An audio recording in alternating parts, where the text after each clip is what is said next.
She was not supposed to matter. Not really.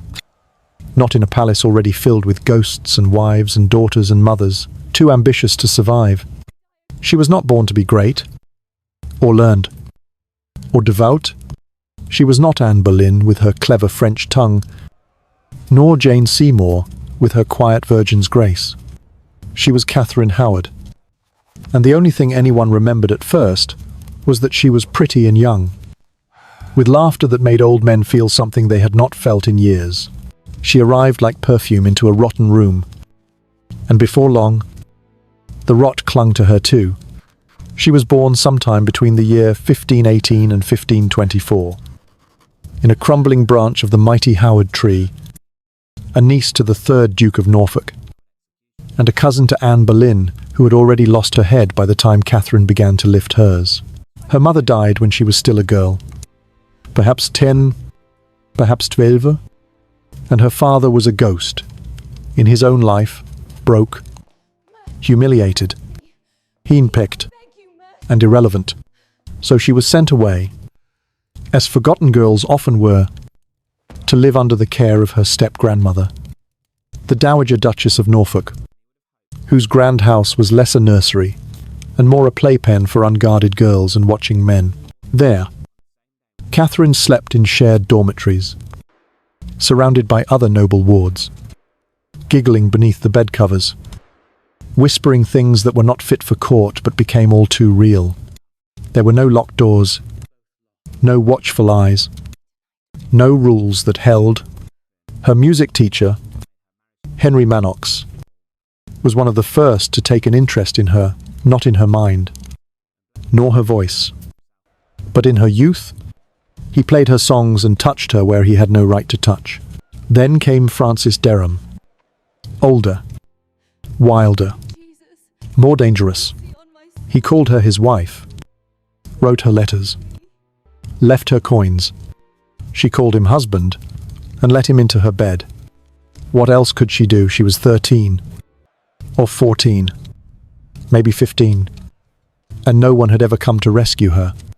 By the time she arrived at court, she carried all of this inside her like a pressed flower under glass. Delicate, but already bruised, she became a maid of honor to Queen Anne of Cleves, the 4th wife of King Henry VIII, whose marriage collapsed before it had even begun. Anne was plain, awkward, German, and Henry found her presence revolting. But Catherine was everything he remembered liking in a woman.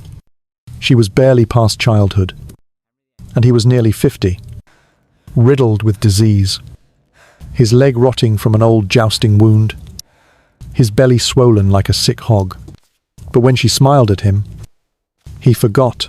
He fell in love as if it would save him. They married only 3 weeks after the annulment of his previous union. It was the summer of 1540, and the entire court lit up like a theatre. She was radiant. He was ravenous. Catherine had gone from a girl with no future to Queen of England. Just like that. She wore the crown like a borrowed ornament, smiling through the weight of it.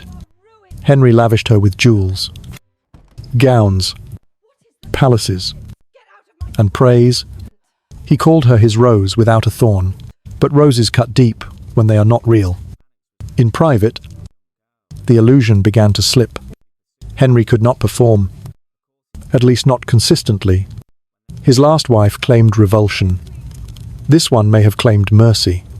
Catherine bore him no child, and the whispers began. Was she barren? Or was he? They said he could not rise to the occasion, and that she was still warm to other hands. That is where Thomas Culpeper entered the story. A gentleman of the king's privy chamber. Tall, handsome, young, and bold enough to believe he could have a queen. He had wanted her before Henry did. Some say she had loved him first. Others say she never had a choice. Either way, the affair resumed. In shadows and in silences. Meetings were arranged in the dead of night. Her maid, Jane Boleyn, sister-in-law to the beheaded Anne, helped deliver the messages. The Queen wrote letters, signed with longing. And when the king was away, Catherine was not alone. But the past, as always, was sharper than the present. Whispers of her childhood indiscretions returned. Henry Manox boasted that he knew the Queen's body by a private mark. Francis Derham admitted to lying with her 100 nights in the year. The Archbishop of Canterbury, Thomas Cranmer, was handed the rumours and wrote a letter. Trembling with urgency, he placed it where the king would find it in the pew at chapel. During Mass, when Henry read it, something in him broke. He did not confront her. He did not speak. He began an investigation. Derham was arrested, tortured, and confessed. Culpeper, too, was seized and confessed under the same pain. Catherine denied everything at first, but then she broke. She was exiled to Sion Abbey, and those around her began to fall. Derham was hung, drowned, and quartered. Culpeper was beheaded. Their heads were placed on spikes at London Bridge. Rotting above the river, Catherine, who had once smiled with the innocence of a girl, was now silent. She would not face a trial. Her husband had decided that she had committed presumptive treason, that her intentions were enough to kill her. In February of 1542, the order was signed. The execution was scheduled for a Monday morning. It is said that when the guards came to arrest her at Hampton Court, she escaped their hands for just a moment. She ran down the hallway, barefoot and crying, her voice echoing off the stone walls, begging for Henry, begging for mercy. She believed he was in the chapel. She screamed until the guards dragged her back. She would never see him again. On the 13th of February, at 9 in the morning, she was led to the scaffold. With her was Lady Jane Rochford, who had helped her meet Culpeper, and who had once testified against her own husband, George Boleyn. Years before, they both died that day. Catherine was, at most, 21. She may have been only 17. Her final words, if legend is to be believed, "Ver idea Queen, but I would rather die the wife of Thomas Culpeper." Others say she said nothing at all, but the blood she left behind was enough, and so she vanished. No child, nor legacy, no grave that drew pilgrims, just her shadow. They say she still runs through the haunted gallery at Hampton Court, her ghost frozen in that final scream, her bare feet never touching the floor. But maybe she does not run. Maybe she waits. It began not with scandal, but with stillness. A Sunday morning thick with incense and soft Latin words. The king sitting in his carved pew like a monument of meat and gold. And the queen, younger than his daughters, dressed in white with eyes downcast and hands clasped so tightly that her knuckles shone like polished bone. The chapel smelled of beeswax and betrayal, and someone, perhaps the Archbishop, or perhaps a man watching from the shadows, was about to say something dangerous from a pulpit meant for prayer. This was the year 1541, and the king still believed in her. He had not yet read the letter. He had not yet heard the whispers. She was still, to him, his young bride, his healing spring, the girl who had breathed youth back into his old bones. He gave her jewels with the tenderness of a dying man. He pressed lips to her hair with a hunger that masked decay. But all around them, the court watched and waited. Because Catherine Howard was not Anne of Cleves. She was not meek. She did not retreat. And in her silence, there was a story. The sermon that morning was meant to be about sin and redemption, but it became something else. A careful warning. The preacher's voice cracked once, as if even he feared what he was about to say. He spoke of virtue lost in girlhood, of wolves dressed in velvet, of false queens, unworthy of crowns they had stolen with their skin. He did not name her. He did not need to. The air changed. Henry shifted. Catherine did not flinch. Afterwards, the preacher vanished. It was said he had been seen boarding a barge that took him upriver to a monastery. It was also said that he had been arrested, or that his tongue had been cut out. No one ever quite agreed, but everyone remembered how quiet the Queen had been as she left the chapel, her face pale, her steps unhurried. There was no panic in her. Not then, only an unspoken knowing. That night, she did not sleep. Jane Boleyn, Lady Rochford, kept vigil outside her chambers like a dog waiting for a door to open. Inside, Catherine paced. She touched her stomach once, slowly, and turned her face to the window. Something was shifting within her, something she could not stop. Because there had been blood, days before, not the blood of a wound or a punishment, but something softer, more private, more final. It had come silently, while she was alone. No midwife was called. No physician summoned. Only Jane knew, and Jane had said nothing. Because a queen who miscarried would still be queen. But a queen who had carried something not born of her husband's loins, that was another matter altogether. No records remain of that miscarriage. No name, no cry, no cradle. Only fragments from whispers collected years later. But there was one maid who said she had seen Catherine seated on the floor of her dressing chamber, a pool of linen beneath her, whispering to herself in Latin, eyes unfocused, as though speaking to something she had just buried in her own hands. If it had been the king's child, she might have told him, but it had not been, and she knew it. Thomas Culpeper had not been careful, or perhaps he had been too careful, and in that caution grew familiarity. And in that familiarity, a child. Nothing could be proven. Nothing needed to be. The Queen had lost something, and the court, always so quick to sniff blood, had begun to circle. At Mass the following week, the Queen did not attend. She claimed a cold, a chill, a passing fever. The King sent her a cup of warmed wine and a note written in trembling Latin, calling her his jewel, his dove, his Catherine. But the wine turned her stomach, and the words meant nothing now. She had begun to suspect that the kindness would end soon. She spent long hours alone. Jane read to her from Psalms, from Chronicles, from letters sent long ago by Culpeper, that Catherine kept beneath a floorboard in a wooden box lined with perfume rags and old lace. She did not speak of him, but sometimes, late at night, she touched her own skin, as though trying to remember something that had once felt like freedom. And outside her rooms, the world sharpened. Men began to talk of things that should not be talked of. The old affair with Derham, the reckless nights, the music teacher, the private mark. It was all beginning to rise again. And somewhere in that rising, someone told the Archbishop, Catherine did not bleed again. Not from the womb, at least, but a deeper bleeding began. She was watched.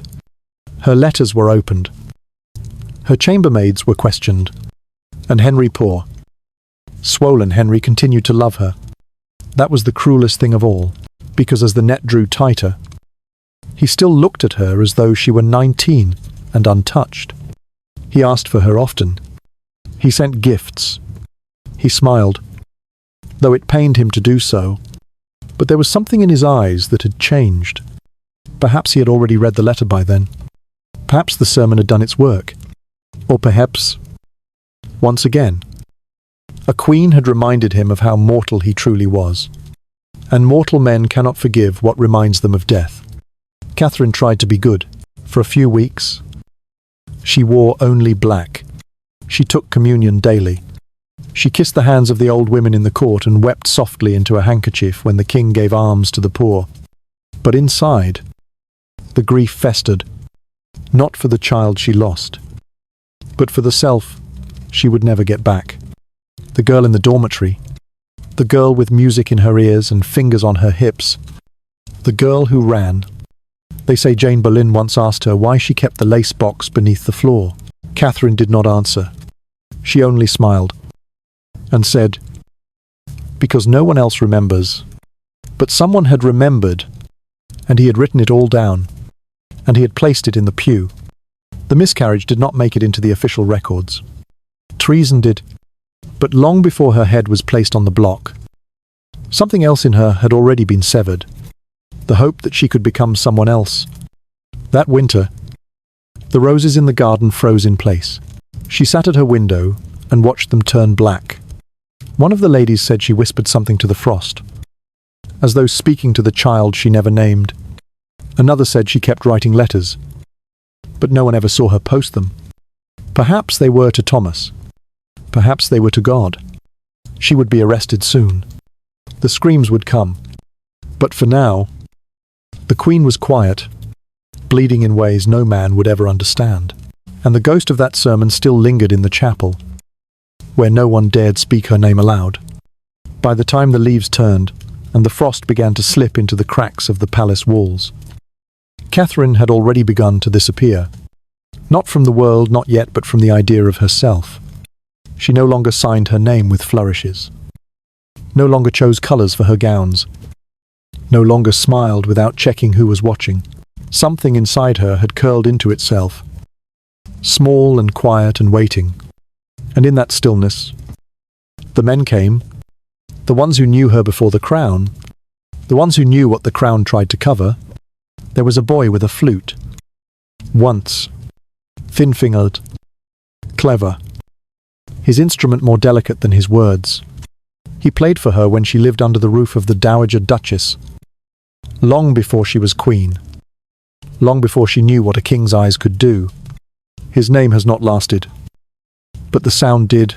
She remembered it. She remembered the way the notes floated in the corridor, while she lay on a shared mattress with another girl pretending to sleep. He was not supposed to look at her. He was not supposed to follow her. And one night, he kissed her on the back of the neck and left a red thread in her hair. He was not the first.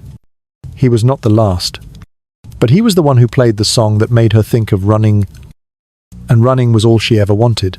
Years later, when she was queen, she would still pause when a flute was played at court. Her face would soften for a moment, just before she remembered she could not afford softness anymore. Then there was the groom of the stool. His title meant what it sounded like it was his job to manage the king's most private moments. To wipe him, comfort him, joke with him as his legs stiffened and his breath wheezed like broken bellows. His hands had touched the monarch in ways no queen ever would, and yet it was not Henry who fascinated him. It was Catherine. He was older, careful. He never touched her. Not really, but he watched, and he whispered things to her ladies, and once, only once, when she passed him in the gallery. He said something in Latin, something that made her stop. A queen can sin just once and be remembered forever. She did not look at him again after that. But she remembered, because he had seen her once, long ago, walking barefoot in the stone garden behind the Duchess's home, wearing nothing but a linen shift and a ribbon in her hair. He had been delivering a letter. She had been laughing. He had never forgotten.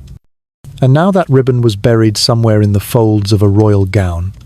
But the one who mattered most was the brother.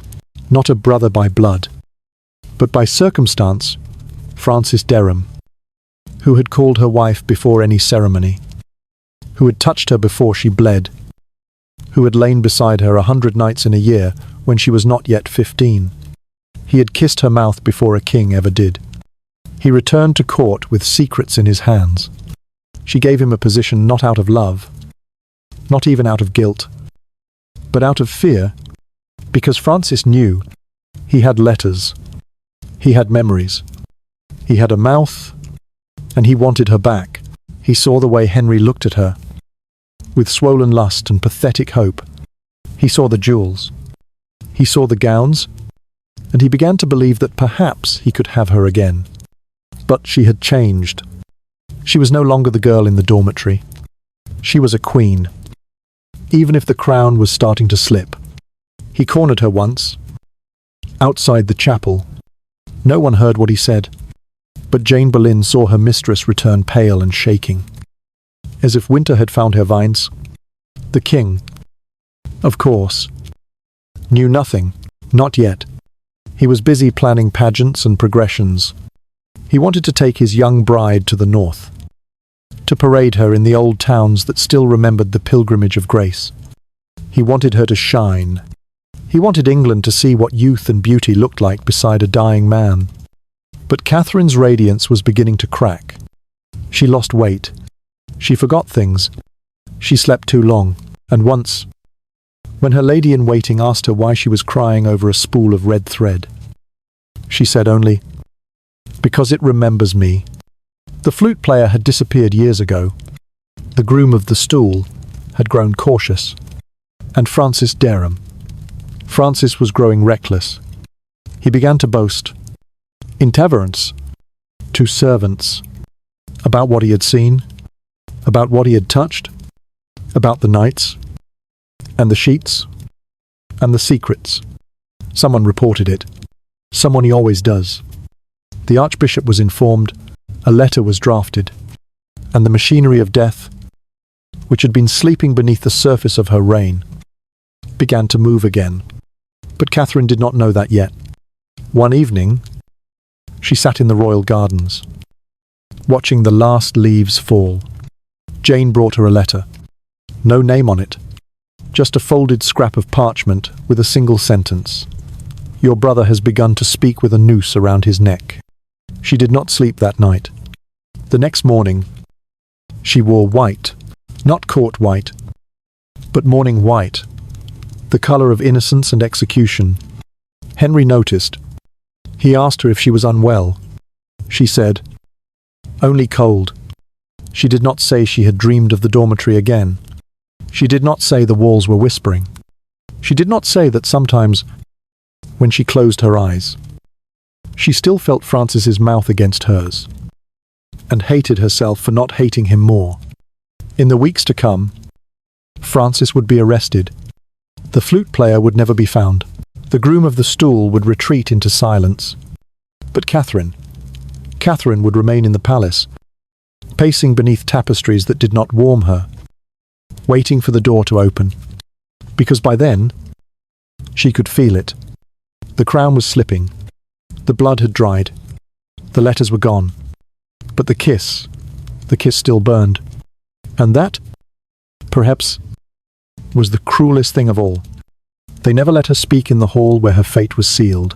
The floor was too polished, the air too cold, and the roles too carefully written.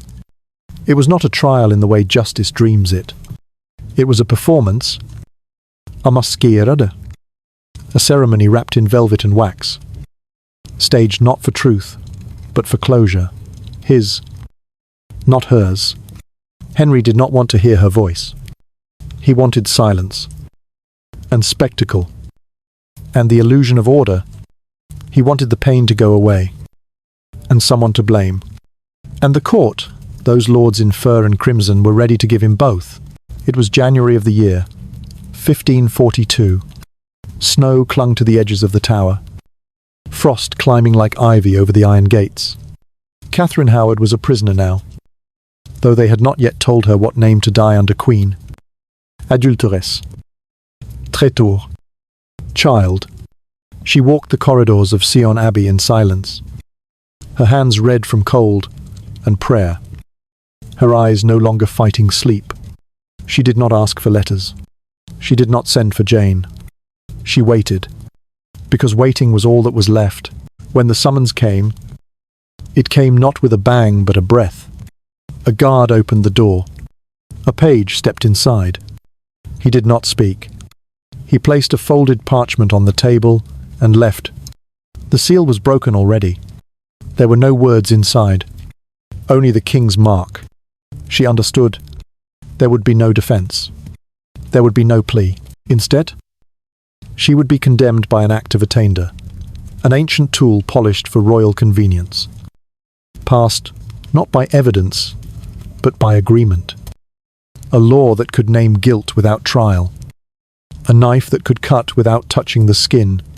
Parliament would vote, The nobles would nod, the ink would dry, and she would die. Still, for appearances, there would be a hearing, not for her, but for those who had touched her life like ash touches flame. Francis Derham, whose lips had once made promises in the dark, and Thomas Culpeper, whose hands had written her into treason. They brought them in shackled and thin, their faces drained of charm. Derham looked older than he ever had in life, beaten and hollow, a man already mourning himself. Culpeper tried to stand straight, but the pain in his body bent him like a question. Torture had turned their memories into confessions, and their confessions into ropes. The hall was crowded with eyes. The jury sat like statues. No one asked the question that mattered: why had she needed them? Instead, they asked about meetings, and letters, and kisses behind doors, about windows left open, about silence at the wrong time of night. Jane Boleyn was called to speak, her voice dull, her eyes flat. She said what she had to. She said what she could not unsay. Perhaps she had forgotten what it meant to lie. Perhaps she had never known. The lords did not look at her when she stepped down. They did not look at Culpeper when he spoke of love. They did not look at Derham when he cried. They only looked at the paper in front of them, waiting for the moment when guilt could be signed like a letter. And above them all, in a chamber removed from the cold, sat Henry, not watching, not listening, but waiting. They said he wept when he read her name among the charges. They said he clutched his leg in pain, blaming her for the wound that never healed. They said he smashed a mirror, then asked for a song. No one knew what to believe. What is certain is that he did not see her. Not once. Not even when the doors closed around her. Not even when the scaffold was raised. The sentence was passed without her presence. Derham would be hung, drawn, and quartered. Culpeper would be beheaded. Catherine would be by axe like Anne, like Jane's husband, like the others who had kissed the throne and found it poisoned. But before the execution, there was the theatre. In the weeks leading to her death, Catherine rehearsed, not lines, but gesturas.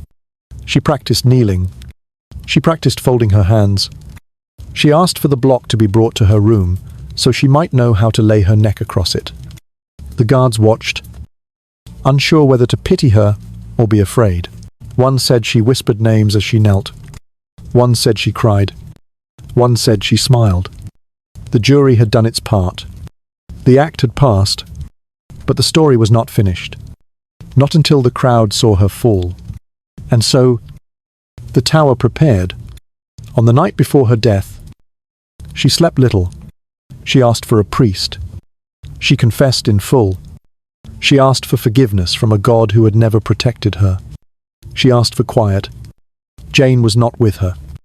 Jane had gone mad. The woman who had once carried letters, who had arranged the meetings, who had smiled behind veils, she now screamed in her cell, clawed at her face, refused food, refused light.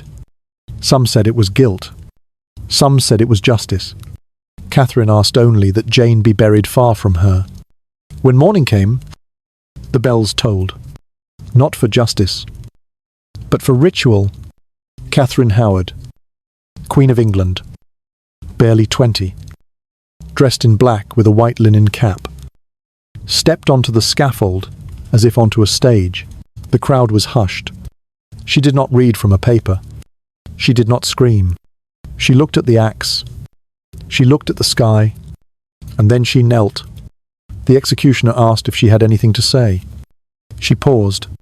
"My dear Queen," she said, "but I would rather die the wife of Thomas Culpeper." Some say those words were never spoken.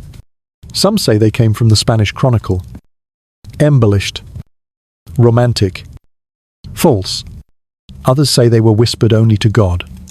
But the jury never heard them. They had already gone home. Their roles were complete. Their part in the play was over. And Catherine was the final scene. When the axe fell, It was not just her body that was severed. It was her memory, her laughter, her letters, her story, but not her ghost. The theatre may have ended, but the haunting had only begun. There is a kind of silence that lives only at dawn before the birds begin, before the gates creak, before the breath of the city thickens the air. It is the hour of final things. And on the 13th of February in the year 1542, it belonged to her. The Tower of London had woken early. The guards walked without speaking. The axe was sharpened twice. Then again, the scaffold had been swept the night before, the straw beneath it newly laid, to catch what history would not. The sword, the one from Calais, had been offered and refused. Anne Boleyn had died beneath that foreign blade, fast and clean, but Catherine would receive no such grace. The axe was English. The block was English. Her death would be local, deliberate, and slow. She rose before the sun. Her hair, once curled with ribbons and rosemary, was tucked under a plain white cap. Her dress was black wool, unadorned, save for a small gold cross at her throat. She ate nothing, drank only water, asked for the priest, and when he came, she did not weep. She knelt, she confessed, and when he gave her absolution, she whispered something to him that he would never repeat. They led her down the stone steps with care. Her hands trembled only once. One guard offered her his arm. She took it. Another turned his face away. Unable to look at her without remembering the way she had laughed in the gardens of Hampton Court. She had laughed often. Once, at birds, at her ladies, at the king's jokes, when he had them, at the absurdity of sitting beside a man old enough to be her grandfather and pretending to love him for his crown. There had been a moment, many remembered it, when Catherine had danced in a velvet dress, the colour of crushed pomegranate, her arms bare, her voice lifting with song, and the whole court held its breath, as if England had found spring again. But spring had flew.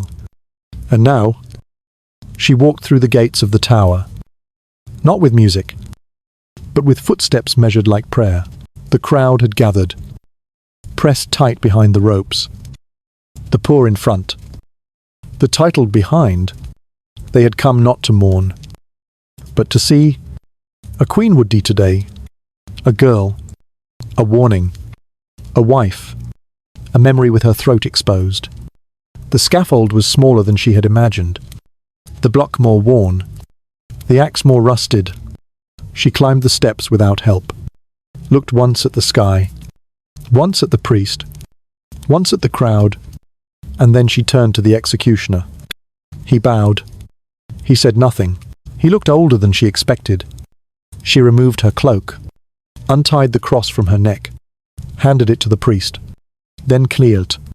It is said she arranged herself with care, as if composing a portrait, as if the moment would be painted, not forgotten. She tucked her skirts beneath her knees, placed her hands before her, rested her neck across the cold wood, and smiled. A slight, strange, small smile, not of joy, not of peace, but of recognition, as if to say, "So this is how it ends." The executioner raised the axe. The crowd held its breath, and in the space before the blade fell, the birds began to sing. 1, 2, then silence, then steel. It was not quick. It was not clean.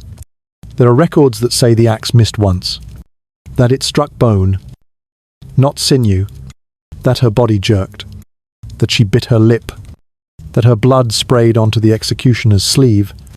Others say it was swift, that her head fell with grace, that her soul fled before pain could catch it.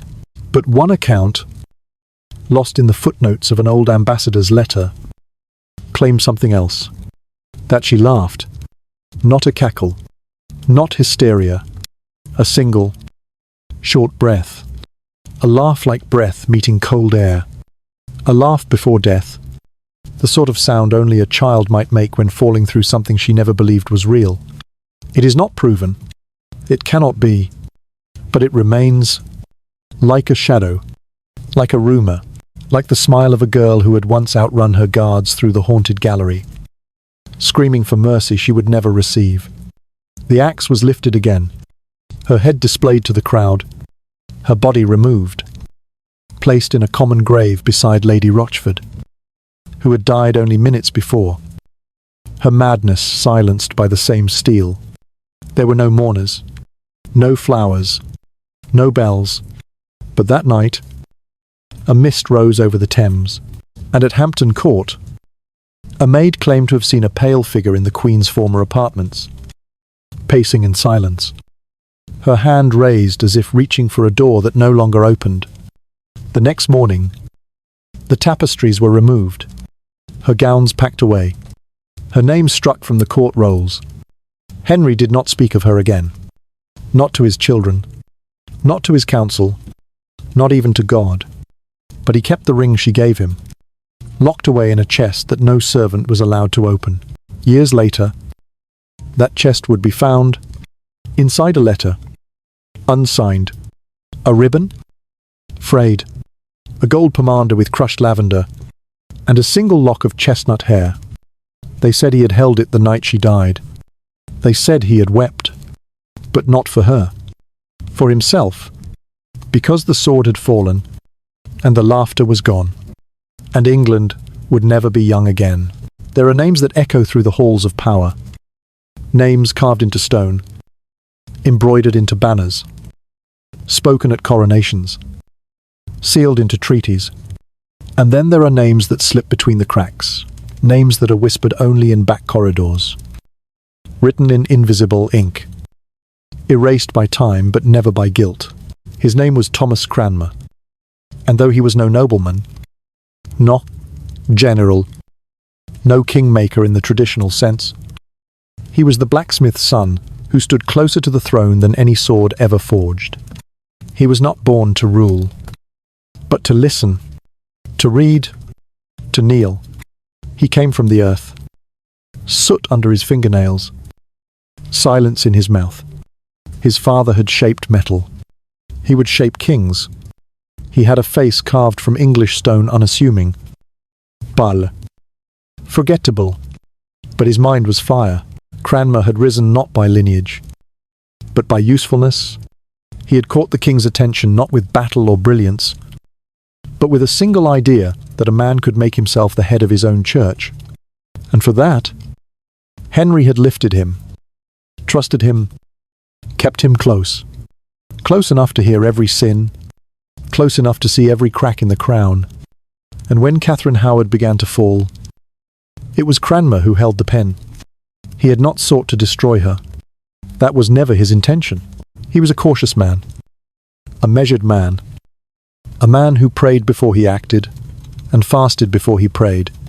But he believed in truth, or at least in the appearance of it. And when whispers began to rise like smoke through the palace about the Queen's past, about her lovers, about the way she moved through the gardens at night, he listened. Then he wrote. He did not confront the king directly. He knew better.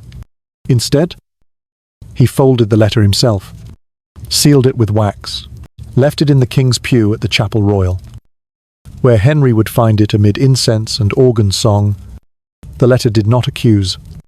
It suggested, it hinted, it trembled on the edge of treason, but never named it outright.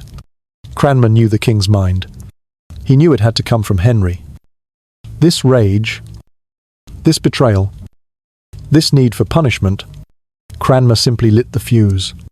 And when the explosion came, he stepped back, quiet, watching. He oversaw the investigation.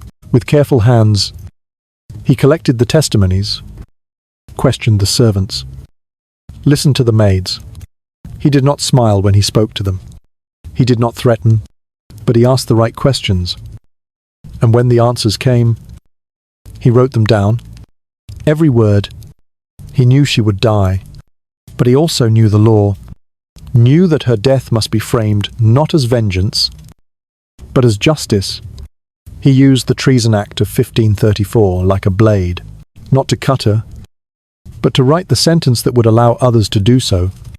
And all the while, he prayed, because Thomas Cranmer was not a cruel man. He believed in mercy. He had championed the English Bible. He had argued for clemency. He had once wept over the execution of a heretic. But he was also a man of the king. And the king had made his will known. He visited her once, only once, in her chambers at Sion Abbey.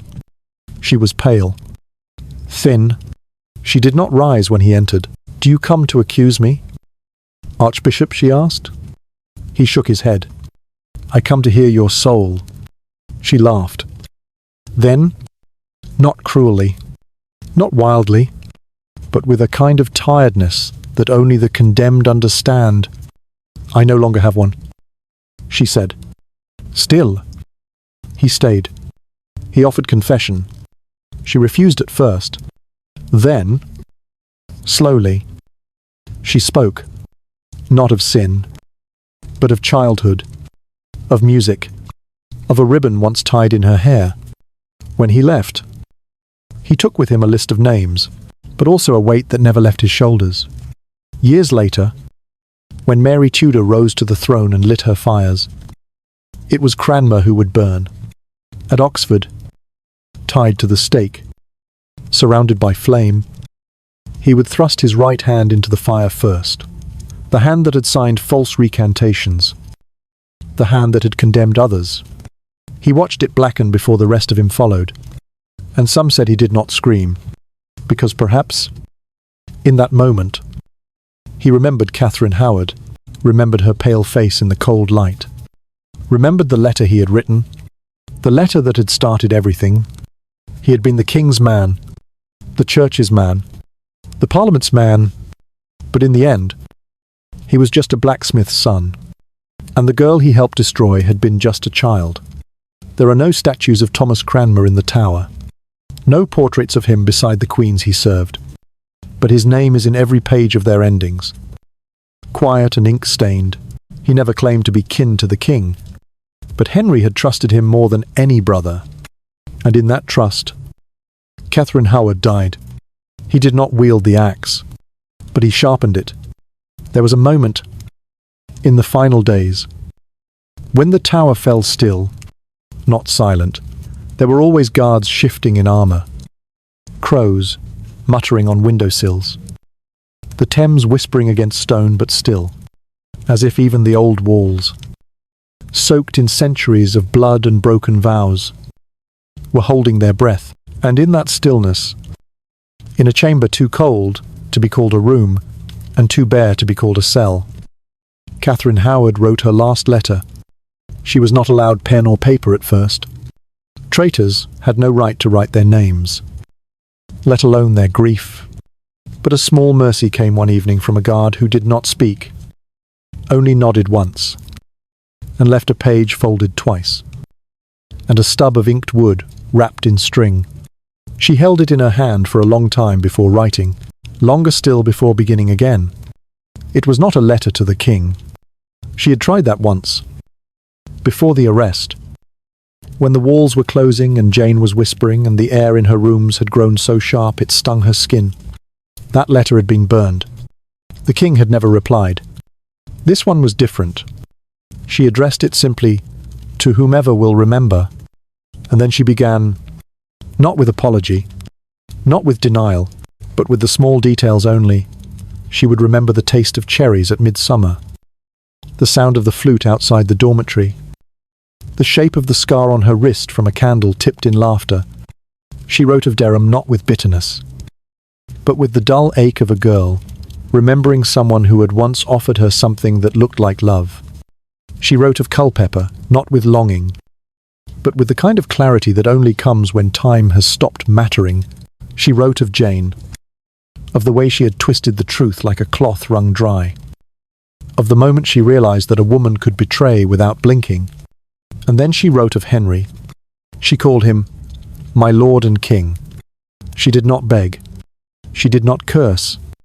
She told him she had tried, that she had smiled when she should have wept, that she had kissed him with trembling lips and wished he could be someone else. And then she wrote the thing no one expected. I was happy. Once, the letter was folded, stained at one corner, where her fingers had trembled. It was never delivered. Some say it was hidden behind a stone in the wall, placed there by a guard who could not bring himself to destroy it. Others say it was given to Cranmer, who read it once and burned it by candlelight, whispering prayers that cracked in his throat. But someone read it, because someone remembered there was a man who watched her through all of it. He was not noble, not famous, not a priest or a knight or a traitor.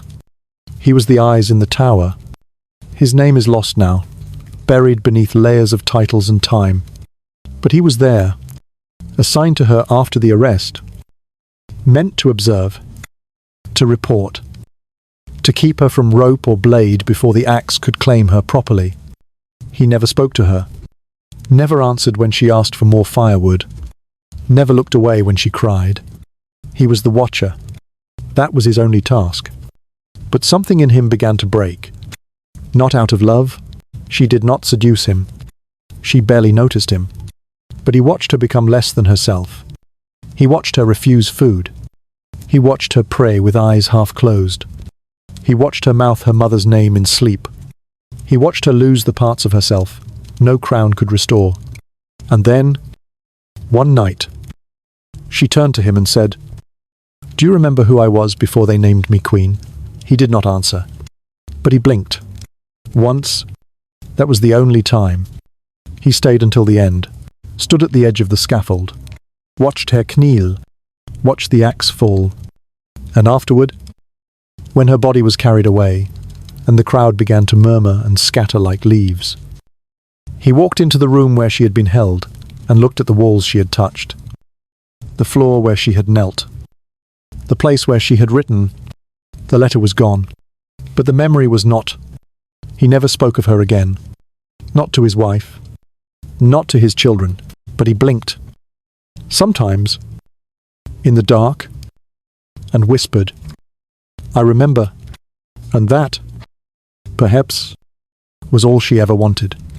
To be remembered, not as the queen who sinned, not as the girl who screamed, but as the one who tried to love something broken, and paid for it with her name.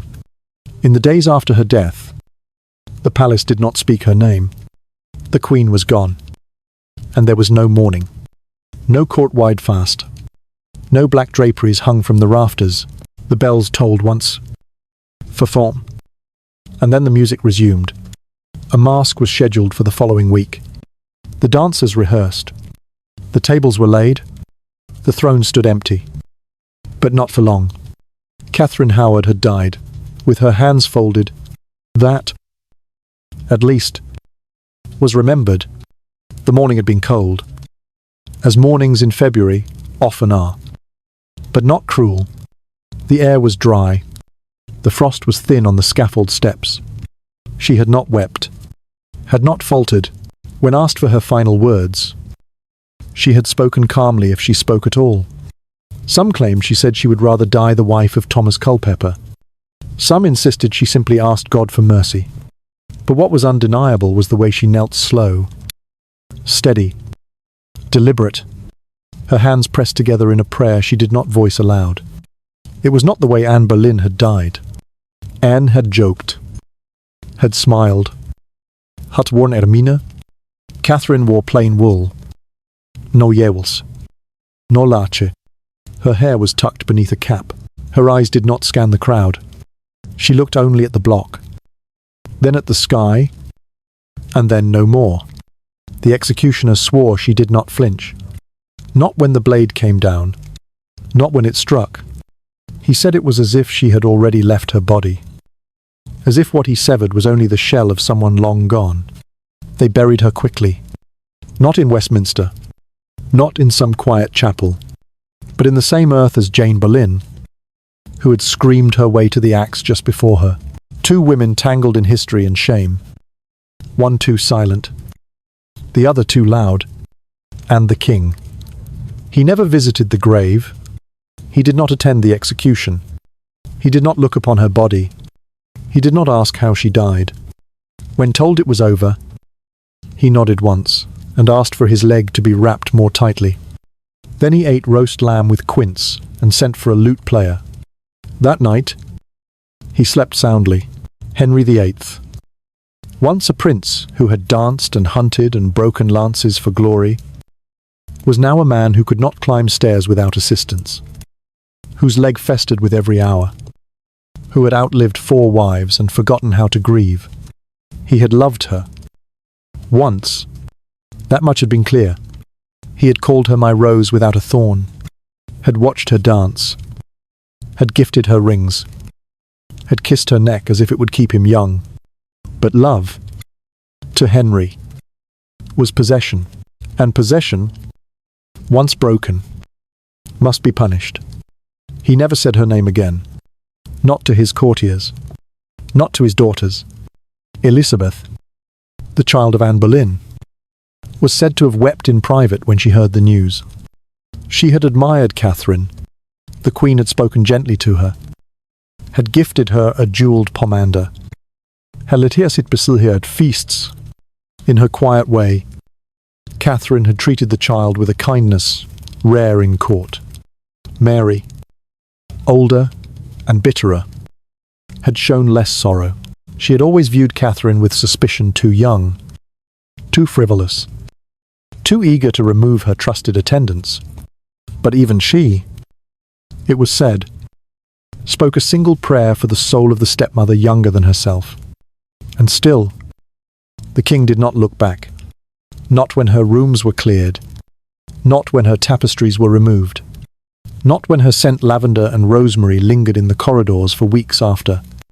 He ordered her portraits taken down, her emblems destroyed, her motto, "No other will but his," erased from the royal records. But history does not obey kings. And in the tower, in the haunted places where night presses against stone and the wind sounds too much like breath, Catherine's presence remained. There were guards who refused to walk the gallery alone, who claimed to hear footsteps running, always running, from the chapel to the Queen's rooms, just as she had run that day when she tried to reach him, tried to plead, tried to be heard, but he had not listened then. He would not listen now. The years passed. The king remarried. A 6th queen, Catherine Parr, learned and cautious, more nurse than lover. She kept him company, read him scripture, closed his eyes when the end finally came, and when he died, bloated and broken in the year 1547, it was not Catherine Howard's name he spoke. It was not Anne's, not Jane's. Some say he called for his mother. Others say he said nothing at all. He was buried beside Jane Seymour, not the one who made him laugh, nor the one who made him fight, nor the one who made him weep, but the one who gave him a son. Catherine had given him nothing, not even forgiveness. But she had given England a legend, a queen who died with her hands folded, a girl who could not be silenced, a child who married a dying king and smiled while the wolves gathered at her door. And though he never looked back, the country could not look away. They say time heals. That memory softens with distance, that the sharp edges of tragedy dull into stories told in warm rooms. But some names never lose their sting. Some faces, though long buried, return in dreams and cold corridors. And some voices, if you listen closely, still echo between stone and silence. Catherine Howard was queen for 18 months. She lived, perhaps, 20 years. She ruled nothing. She wrote no laws. She bore no heir. She left behind no great speeches, no monuments, no legacy carved in Latin above some cathedral door. But still, she remains. She remains in the tower, where tourists walk carefully through the haunted gallery. Pausing by the wooden doors she once ran toward, saying her name in low voices as if afraid to wake her. She remains in history books, tucked between queens whose lives burned longer, but not brighter. She remains in portraits misattributed, in rings whose owners were lost, in plays and poems and whispers passed from mother to daughter in quiet fascination. Because Catherine did not disappear, she was not meant to be remembered. Not like this. She was meant to be erased. Like a smudge on royal parchment. She was a scandal, a shame, a punishment, a leçon. They tried to reduce her to those things, but the girl with no voice became a voice that would not stop haunting. In every telling, she becomes something slightly different. A séductrice, a victim, a fool, a martyr, a child, a woman, and maybe she was all of them. She was 13, or 14. When older men entered her room and left with her innocence, she was 15, or 16. When love, real or imagined, bound her to a boy who called her wife, she was barely 17. Perhaps when the King of England placed a crown on her head and called it love, and she was not yet 20 when she knelt at the block and folded her hands for the last time. And yet, she is more than the sum of those moments. She was laughter in a house, too stern for joy. She was softness in a court that devoured the soft. She was a flame that tried to warm the hands of a dying monarch and got burned for daring to shine. And she teaches us still, that power does not protect. That beauty is not armor. That silence, especially a young girl's silence, does not mean consent. That history does not always remember the loudest voices, but sometimes, just sometimes, it holds space for those who were silenced too soon. There are nights when the wind against the tower sounds almost like footsteps. There are moments when the shadows cast on cold stone take the shape of a girl running. And there are people, good people, gentle people who walk those halls and feel the weight of a story unfinished. Catherine Howard does not haunt out of vengeance. She haunts because no one answered her cries, because she had things left to say. And maybe that is the only justice she ever received, that she was not forgotten. That centuries later, we still say her name, still wonder what might have been, still pense, if only for a moment, to listen for her footsteps. So tonight, if you close your eyes and feel the coldness of stone beneath your feet, do not be afraid. It is only a girl, in a borrowed crown, still searching for the door that never opened, still whispering in the dark, "Remember me." Thank you for walking this path with her.